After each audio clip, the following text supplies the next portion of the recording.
Hello students, कैसे हैं आप लोग। तो हमने लास्ट क्लास में किया था अपना सेल चैप्टर का ओवरव्यू, यानी कि सेल चैप्टर हमने ऑर्गेनेलीज पढ़ी, उसकी शेप्स पढ़ी, उसके फंक्शन पढ़े, ऑर्गेनेलीज की शेप पढ़ी, ऑर्गेनेलीज के फंक्शन पढ़े और कुछ इंपॉर्टेंट टॉपिक्स उसमें डिस्कस किए थे जो कि आपके एज अ डायरेक्ट क्वेश्चन आ सकते हैं। तो हम इस वाले लेक्चर में क्या करेंगे, आपके कुछ टॉपिक्स जो कि एज ए इंपॉर्टेंट क्वेश्चन आ सकते हैं उनको डिस्कस करेंगे। तो आपका एक ये क्वेश्चन बैंक की तरह भी बन जाएगा लेक्चर और कुछ इंपॉर्टेंट टॉपिक्स भी कवर हो जाएंगे जो डायरेक्टली एज अ क्वेश्चन आ सकते हैं। ठीक है जी। तो चलिए स्टूडेंट स्टार्ट करते हैं अपना लेक्चर। और हमने लास्ट के दो लेक्चर में क्या किया था, हमने लास्ट के दो लेक्चर में आपके सेल चैप्टर के शॉर्ट नोट्स किए थे, जिसमें से कुछ क्वेश्चंस जो है वो डायरेक्ट क्वेश्चंस आ सकते हैं और डायरेक्ट क्वेश्चंस बन सकते हैं उनमें से, अगर आप वो वाले टॉपिक्स कवर कर लेते हैं तो। और जो क्वेश्चंस लास्ट के हमारे दो लेक्चर्स में कवर नहीं हुए हैं उनके लिए हमने थर्ड लेक्चर बनाया है, जिसमें हम लोग कवर करेंगे जो हमारे सेल चैप्टर्स हैं उसके क्वेश्चंस, जो क्वेश्चंस हमारे शॉर्ट नोट्स में कवर नहीं हुए। ठीक है बेटा। तो हमारा इस लेक्चर का नाम ही है, इस लेक्चर को हम लोग बोलेंगे इंपॉर्टेंट क्वेश्चंस ऑफ सेल। ठीक है जी। हमारे मेजरली इस लेक्चर का मोटो है सेल चैप्टर के इंपॉर्टेंट क्वेश्चंस करना। ठीक। तो हमारा सबसे पहला क्वेश्चन जो बन सकता है वो है व्हाट इज माइटोसिस, या फिर आ सकता है व्हाट इज मियोसिस। और यही क्वेश्चन दूसरे तरीके से आ सकता है कि difference between mitosis and meiosis, mitosis और मियोसिस में डिफरेंस बताइए। ठीक है, इस तरीके से क्वेश्चन आ सकता है, इंपॉर्टेंट क्वेश्चन है और यही वाले टर्म्स आपको आगे जाकर बहुत ज्यादा सुनने को मिलेंगे। ठीक है जी।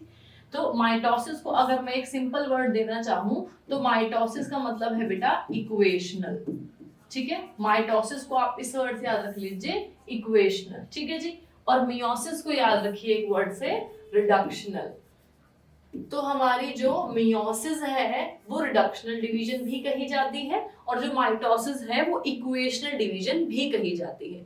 ठीक है जी।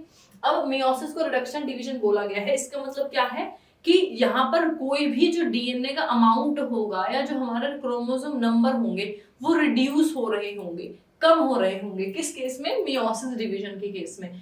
अगर मैं ये बोलूं कि कोई सेल है उसके अंदर क्रोमोसोम नंबर 46 है, ठीक है, तो जो हमारे डॉटर सेल बनेगा, जो हमारा नया सेल बनेगा, सेल डिवाइड होके बनेगा, उसमें अगर 46 के 46 क्रोमोसोम रहते हैं, सेम नंबर ऑफ क्रोमोसोम रहते हैं, तो कौन से डिवीजन हुई होगी? वो इक्वेशनल डिवीजन, यानी कि जिसमें क्रोमोसोम नंबर सेम रहेंगे, इक्वल रहेंगे। तो इसमें हम बोल सकते हैं कि जो माइटोसिस है उसमें डीएनए हमारा इक्वल रहता है पेरेंट सेल के अंदर और डॉटर सेल के अंदर। ठीक है जी।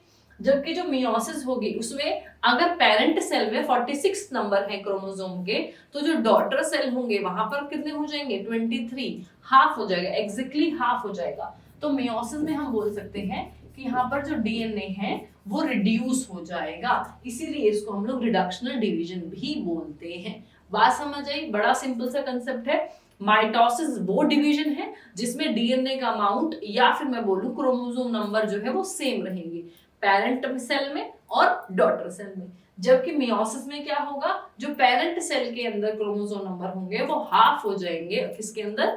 डॉटर सेल के अंदर। ठीक है बेटा। तो यहाँ पर सबसे पहला पॉइंट है it occurs in somatic cells. ये जो है बेटा हमारा सोमैटिक सेल्स में होगा। सोमैटिक सेल्स मतलब हमारी बॉडी के जो सारे सेल्स हैं वो सोमैटिक सेल्स ही कंसीडर करे जाते हैं, एक्सेप्ट और जर्म सेल्स। ठीक है, यानी कि जो हमारा जर्म सेल होता है, जैसे कि मैं यहाँ पर बोलूं जैसे मियोसिस हमारी जर्म सेल में होगी, तो जर्म सेल मेल्स के अंदर कौन सा है? मेल्स के अंदर जर्म सेल है बेटा, मेल्स के अंदर जर्म सेल है बेटा स्पर्म। ठीक है, मेल्स के अंदर जर्म सेल है हमारा स्पर्म, यानी कि स्पर्म में होगी मियोसिस डिवीजन, और दूसरा फीमेल्स के अंदर है बेटा एग सेल। ठीक है, तो यानी कि एग सेल और स्पर्म में होंगे सिर्फ रिडक्शनल डिवीजन, बाकी जो हमारे बॉडी के सारे सेल्स हैं उनमें होगी इक्वेशनल डिवीजन या फिर मैं बोलूं माइटोसिस। अगला पॉइंट है न्यूक्लियस डिवाइड ओनली वंस। तो इसमें जो हमारा सेकंड पॉइंट है बेटा कि nucleus divide only once, nucleus जो है खाली एक बार ही डिवाइड करेगा। एक बार डिवाइड करने का क्या मतलब है कि यहाँ पर जो भी हमें सेल दिख रहा होगा, ठीक है, उसके अंदर ऑलरेडी न्यूक्लियस है, उसको अगर एक सेल बनाना है जो कि उसके इक्वल ही होगा, उसे अगर एक सेल बनाना है जो कि उसके इक्वल ही होगा, तो क्या करेगा वो दो न्यूक्लियस में डिवाइड करेगा। बात समझ आया? वो दो इक्वल न्यूक्लियस में डिवाइड कर देगा अपने आप को। ठीक है जी। अब यहाँ पर न्यूक्लियस 2 बार डिवाइड होगा, यहाँ पर न्यूक्लियस ट्वाइस डिवाइड होगा, यानी कि एक ही सेल है उसके अंदर न्यूक्लियस को एटलीस्ट 2 बार डिवाइड होना पड़ेगा अगर उसको 2 इक्वल साइज के नए सेल बनाने हैं और उसमें इक्वल अमाउंट ऑफ डीएनए देना है, इन दोनों में इक्वल होगा और मेन जो पेरेंट सेल होगा उसका हाफ। ठीक है जी। अगला है डॉटर सेल्स आर डिप्लॉइड। जो डॉटर सेल्स बनेंगे, जो नए सेल्स बनेंगे वो 2n होंगे बेटा, डिप्लॉइड होंगे। ठीक है, 2n होंगे। यहाँ पर डॉटर सेल हैप्लॉइड होंगे। जो नए सेल बने हैं इनके अंदर जो क्रोमोसोम नंबर होंगे वो हाफ होंगे। डिप्लॉइड का मतलब है जो डीएनए का कंटेंट है वो हाफ। ठीक है, डिप्लॉइड का मतलब डबल, हैप्लॉइड का मतलब हाफ। क्लियर है? आगे है increase number of normal sales. इसका काम क्या है? अगर 1 से 2, 2 से 2, क्या बना रहा है? नंबर ऑफ सेल्स, जो हमारे नॉर्मल सेल्स है उनका नंबर बढ़ा रहा है। सिंपल सी बात है, डिवीजन का मतलब। यहाँ पे क्या बना रहा है? ये एग और स्पर्म सेल बना रहा है, क्योंकि जर्म सेल में सिर्फ हमारा मियोसिस डिवीजन होती है, तो यहाँ पर ये एग और स्पर्म सेल बना रहा है। ठीक है जी। ये ग्रोथ बढ़ाएगा, सिंपल सी बात है। अगर ये नॉर्मल सेल का नंबर बढ़ा रहा है तो ग्रोथ में हेल्प कर रहा होगा, ये जेनेटिक वेरिएशन में हेल्प करेगा। जो स्पर्म बन रहा है, ओवम बन रहा है, वो मेजरली करेंगे क्या? वो फ्यूज होने के बाद, फर्टिलाइजेशन होने के बाद वो एक नई प्रोजेनी बनाएंगे। और 2 अलग अलग जगह से अगर क्रोमोसोम आ रहा है, 2 अलग अलग जगह से अगर डीएनए आ रहा है, तो वहां पर वेरिएशन होने के चांसेस ज्यादा होते हैं। तो इसीलिए हमारा जो मियोसिस है ये इन्वॉल्व होती है किसमें? जेनेटिक वेरिएशन में। ठीक है जी। अब और ये होगा हमारा ग्रोथ में। इसके बाद यहाँ पर बेटा 2 डॉटर सेल बनेंगे, क्योंकि यहाँ पर इक्वल होगी हमारे जो अमाउंट होगा डीएनए का, और यहाँ पे जो डॉटर सेल्स होंगे वो 4 डॉटर सेल्स होंगे। ठीक है, आई बात समझ में? तो माइटोसिस और मियोसिस अगर मैं ओवरव्यू देख के आपको एक शॉर्ट में बताती हूँ, तो माइटोसिस हमारी इक्वेशनल डिवीजन कंसीडर की जाएगी, यानी कि जिसमें जो सेल है वो इक्वल ही डीएनए जो है वो लेगा पेरेंट सेल में और डॉटर सेल में। जबकि मियोसिस जो होगी, मियोसिस में हमारी रिडक्शनल डिवीजन होगी, यानी कि पेरेंट के अंदर जो डीएनए है उसका जस्ट हाफ जो डीएनए होगा वो डॉटर सेल के अंदर होगा। ठीक है बेटा, फर्स्ट क्वेश्चन समझ आया? अब आगे चले। ठीक है, तो हमारा नेक्स्ट क्वेश्चन आता है, one of the important question of cell chapter, difference between plant cell and animal cell. ठीक है जी। अगर आप प्लांट सेल और एनिमल सेल का डायग्राम देखेंगे तो प्लांट सेल और एनिमल सेल के डायग्राम में आपको क्लियर होगा कि प्लांट सेल में जो है, प्लांट सेल जो है वो लार्ज होता है और उसकी शेप फिक्स्ड होती है, रेक्टेंगुलर फिक्स्ड शेप होती है। ये हमने नोट्स में भी किया था। उसकी शेप फिक्स क्यों होती है? Due to the presence of the cell wall. ठीक है, क्योंकि उसके अंदर सेल वॉल प्रेजेंट होगी और सेल वॉल एक रिजिड स्ट्रक्चर बनाती है प्लांट सेल का। वही हमने बात की थी कि जो एनिमल सेल होता है जो इर्रेगुलर शेप होगा। ठीक है, तो एनिमल सेल होंगे वो स्मॉल होंगे और ये इर्रेगुलर शेप के, मेजरली राउंड शेप के आपको देखने को मिलेंगे एनिमल सेल। ये पहला डिफरेंस है कि प्लांट सेल एक फिक्स्ड शेप का होगा, लार्ज दिखेगा आपको। एनिमल सेल स्मॉल दिखेगा आपको और वो, ठीक है, राउंड शेप का होगा। क्लियर है बेटा? इसके बाद यहाँ पर सेल वॉल प्रेजेंट होगी। जैसे मैंने बताया था, सेल वॉल प्लांट सेल का एक कैरेक्टरिस्टिक है। सेल वॉल सिर्फ प्लांट सेल में ही मिलेगी, जबकि यहाँ पर जो सेल वॉल है वो एब्सेंट होगी बेटा। ठीक है, क्लियर? सेल वॉल का हमने जो है नोट्स में भी कर लिया था। आगे है nucleus lies on the one side of the cell. अगर आप प्लांट सेल का डायग्राम देख पा रहे हैं तो वहां पर क्या दिख रहा है आपको कि मेजरली जो 90% ऑफ द एरिया है वो वैक्यूल कवर कर रहा है, और वहां थोड़ी सी साइड में पेरिफेरी की तरफ से कॉर्नर में होगा हमारा छोटा सा न्यूक्लियस। तो वही तीसरा डिफरेंस है कि न्यूक्लियस आपका सेल के एक तरफ खिसका हुआ, पेरिफेरी पे है, कॉर्नर पे है। ठीक है, और जबकि एनिमल सेल के अंदर आप देखें तो एनिमल सेल के अंदर जो न्यूक्लियस है वो बिल्कुल सेंटर में प्रेजेंट है। ठीक है, तो एनिमल सेल के अंदर न्यूक्लियस जो है वो सेंटर में प्रेजेंट होगा। अगला point, mitochondria present in fewer number. Plant cell के अंदर माइटोकॉन्ड्रिया कम होंगे। अच्छा, इसका रीजन जरा आप थोड़ा सा सोच के देखिए कि माइटोकॉन्ड्रिया कम क्यों होंगे। माइटोकॉन्ड्रिया का क्या फंक्शन होता है? माइटोकॉन्ड्रिया का फंक्शन होता है इट प्रोड्यूसेस एनर्जी या इट स्टोर्स एनर्जी।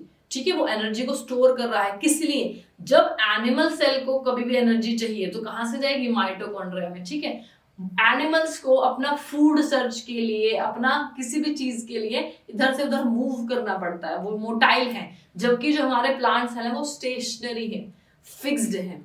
तो ये तो नेचुरल सी बात है कि प्लांट सेल को जो है वो मूव करने की जरूरत नहीं है, जबकि एनिमल सेल को किसी भी चीज की सर्च के लिए मूव करने की जरूरत है। तो ज्यादा एनर्जी चाहिए किसको? एनिमल सेल को, क्योंकि उसको ज्यादा मूव करना है।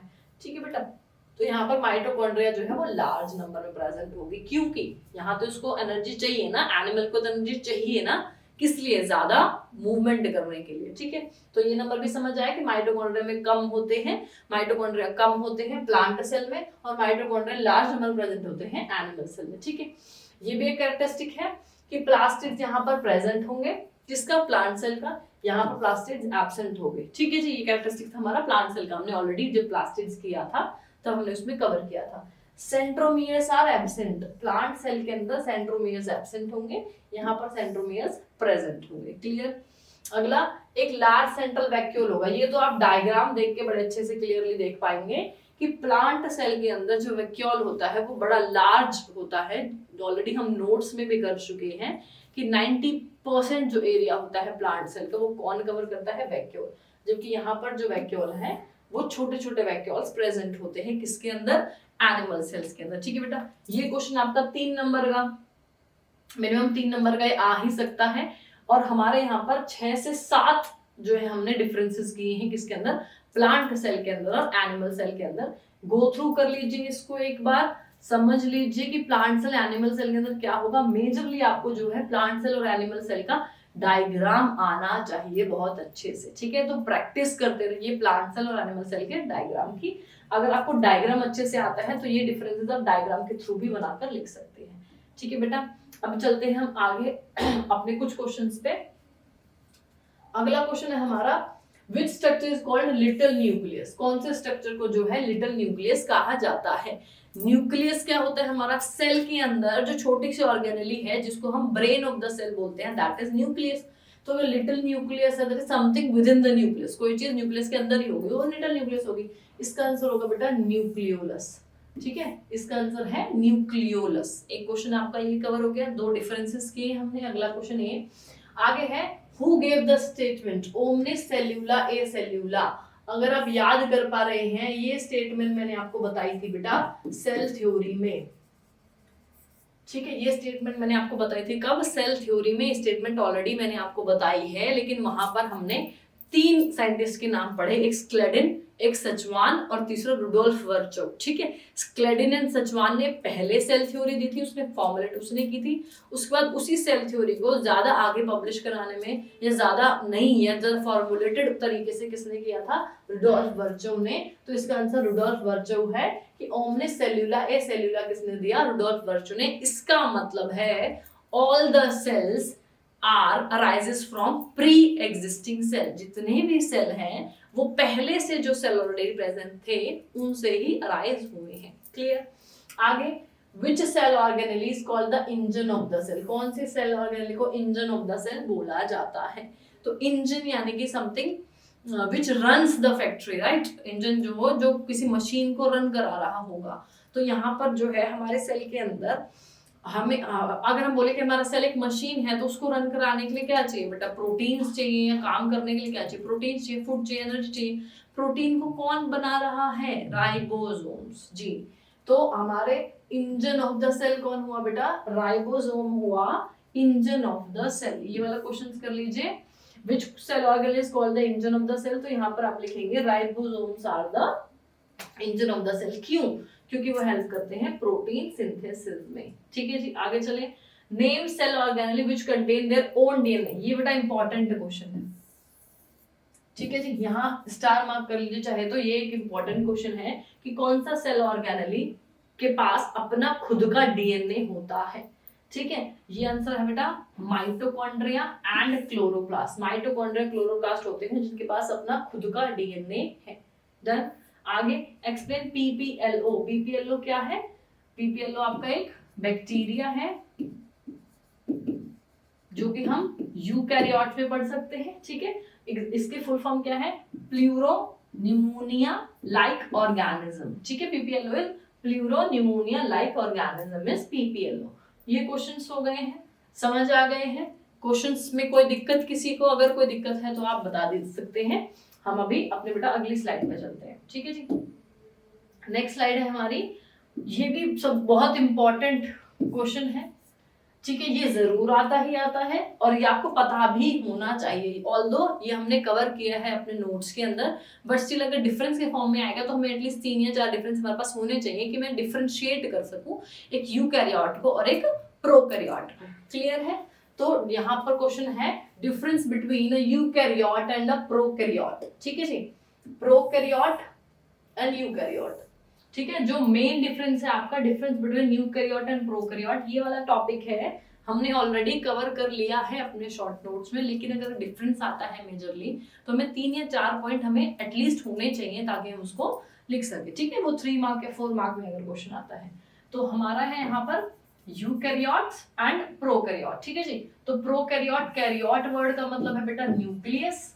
ठीक है, प्रो वर्ड का मतलब होगा जो पुराना होगा, जिसके पास न्यूक्लियस या फिर न्यूक्लियर मेम्ब्रेन नहीं होगी, उनको हम प्रोकैरियोट बोलेंगे। ठीक है जी, और यूकैरियोट का मतलब है ऐसे ऑर्गेनिज्म जिनका जो न्यूक्लियस है या न्यूक्लियर मेम्ब्रेन है वो नहीं है या उसके पास सेल ऑर्गेनेली सारी प्रेजेंट है। ठीक है जी, इसके अलावा यूकैरियोट का पहला पॉइंट देखते हैं तो क्या होगा, it possess membrane bound organelle including the nucleus, यानी कि यहाँ पर न्यूक्लियस होगा, ठीक है, और ऑर्गेनेलीज भी होंगी।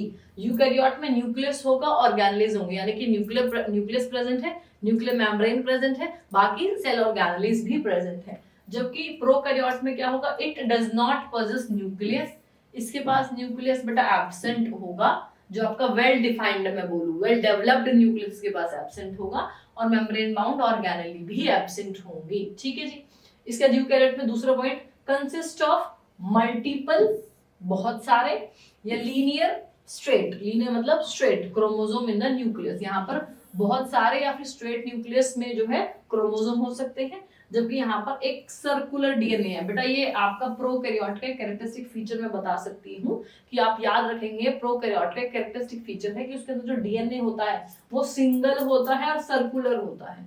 सिंगल और सर्कुलर डीएनए होता है किसके अंदर, प्रोकैरियोट के अंदर। ये आप इसका एज अ कैरेक्टरिस्टिक फीचर भी याद कर सकते हैं, एक इंपॉर्टेंट टॉपिक है ये। ठीक है जी, इसके बाद आगे mostly made up of peptidoglycan, जो इसकी ये बना किसका हुआ है, इसकी सेल वॉल की बात चल रही है, पेप्टिडोग्लाइकन का है।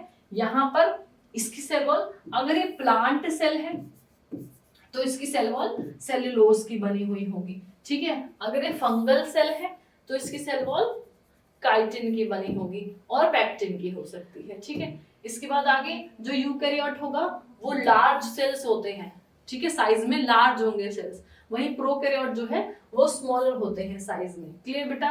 यहाँ पर जो सेल डिवीजन है, अभी हमने सबसे पहला जो क्वेश्चन किया था माइटोसिस और मियोसिस, ठीक है, तो वो यहाँ पर यूकैरियोट में नॉर्मल सेल डिवीजन किसके थ्रू होगी, माइटोसिस के थ्रू। जो नॉर्मल सेल डिवीजन है माइटोसिस के थ्रू होगी।